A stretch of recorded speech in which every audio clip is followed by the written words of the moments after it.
अशोक के अभिलेखों में प्रयुक्त भाषा है।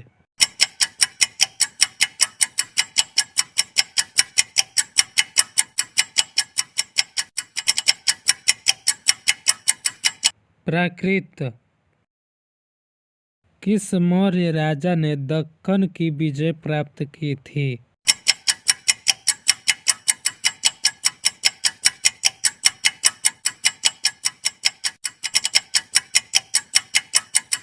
चंद्रगुप्त। मेगास्थनीज ने भारतीय समाज को कितने श्रेणियों में विभाजित किया था?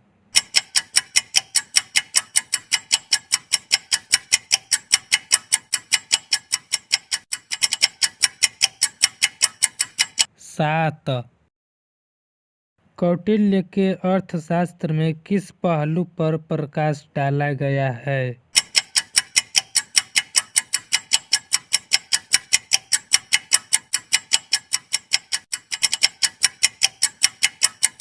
राजनीतिक नीतियाँ।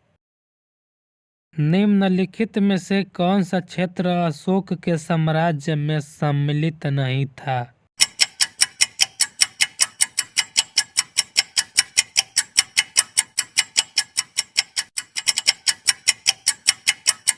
श्रीलंका। पाटलिपुत्र को किस शासक ने सर्वप्रथम अपनी राजधानी बनाई?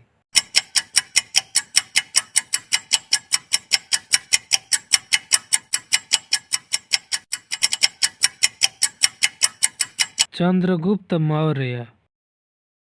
पाटलिपुत्र में स्थित चंद्रगुप्त मौर्य का महल मुख्यतः बना था।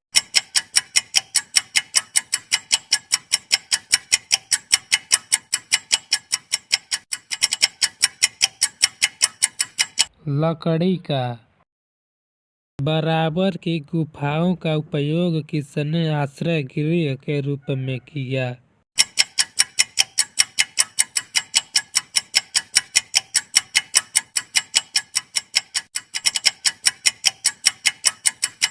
आजीविकों ने।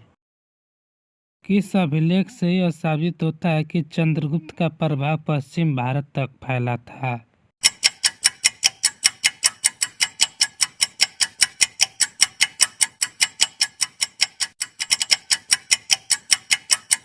रुद्रदमन का जूनागढ़ अभिलेख। केवल वह स्तंभ जिसमें अशोक ने स्वयं को मगध का सम्राट बताया है।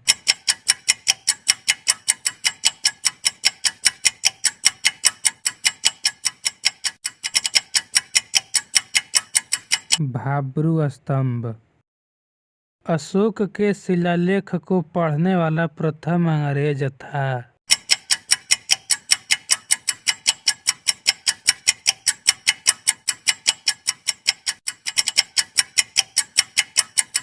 James Prinsep. प्रसिद्ध यूनानी राजदूत मेगास्थनीज किसके दरबार में आया था?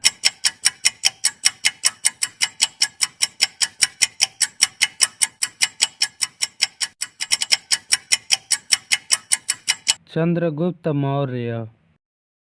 चंद्रगुप्त मौर्य ने सेल्यूकस को कब पराजित किया?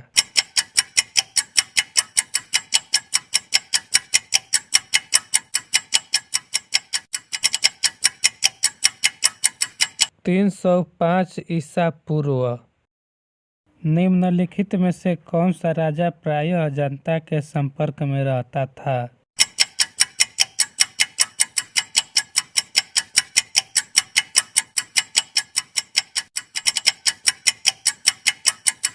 अशोक।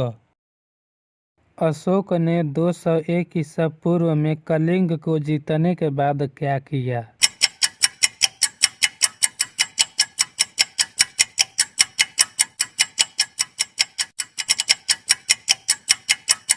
भारी रक्तपात देखकर युद्ध की नीति को सदा के लिए त्याग दिया। अशोक के अधिकांश अभिलेख किस भाषा व लिपि में हैं?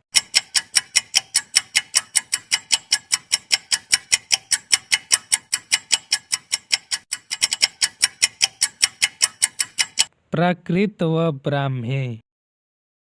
चंद्रगुप्त मौर्य के लिए ब्रिसल निम्न कुल शब्द का प्रयोग किया गया है।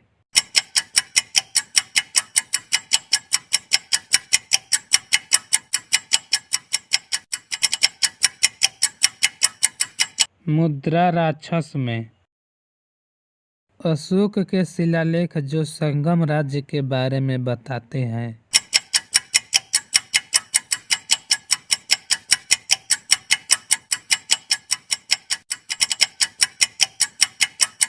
दूसरा और 13वां, निम्नलिखित में से किस राज्य में अशोक का व्यक्तिगत नाम का उल्लेख मिलता है?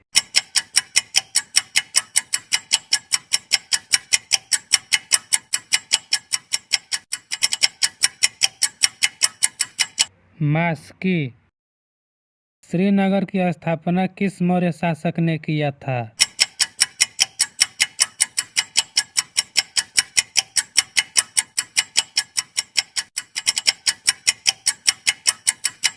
अशोक।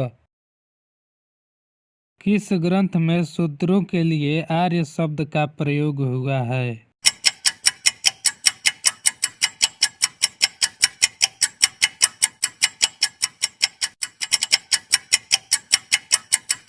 अर्थशास्त्र। अशोक ने अपने राज्याभिषेक के चौथे वर्ष में निग्रोध के प्रभाव से प्रभावित होकर किससे बौद्ध धर्म की दीक्षा ली?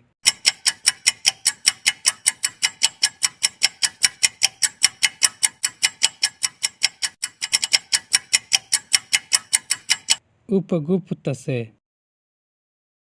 मौर्य काल में एग्रोनोमाई किसे कहा जाता था?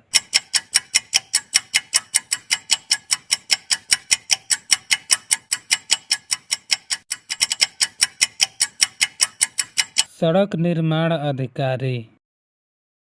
मौर्य काल में गुप्तचरों को क्या कहा जाता था?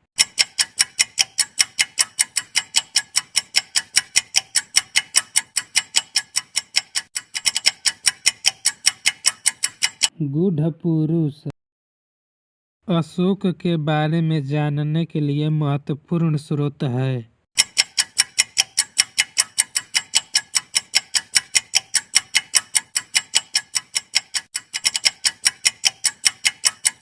शिलालेख।